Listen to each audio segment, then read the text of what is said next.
Jubilee Hills election MLA election by election లో కాంగ్రెస్ అభ్యర్థిని ఓడగొట్టడం కొరకు 200 మంది రైతులము నామినేషన్ వేసి ప్రభుత్వానికి ఓ చెంపపెట్టుగా ఉండాలని చెప్పేసి మేము ఈ రైతులము త్రిబుల్ బాధిత రైతుల తరఫున డిమాండ్ చేస్తా ఉన్నాం.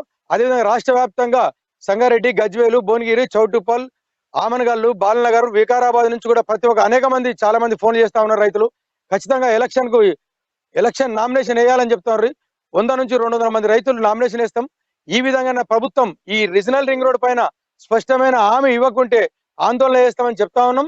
ఇప్పటికైనా దిగొచ్చి ప్రభుత్వం హామీ ఇస్తే తప్ప మేము రైతులను ఊరుకునే పరిస్థితి లేదు. ఇప్పుడు కూడా తప్పుల తడగా ఉంది. ఎవరిష్టానుసారం వారు అలైన్మెంట్ చేసుకుంటా ఉన్నారు. అలైన్మెంట్ పారదర్శకంగా లేదు.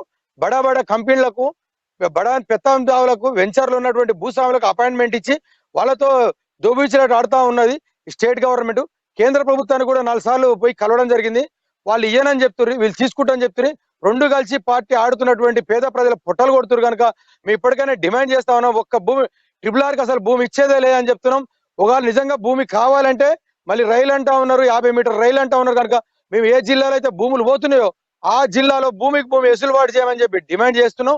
అదే విధంగా ఉన్నటువంటి రైతులకు కూడా ఈ అలైన్మెంట్ మారడంలో ఇక్కడ చౌటుప్పల్లో ఫార్మా కంపెనీ, దివిస్ కంపెనీ ఉంది. జూబ్లీహిల్స్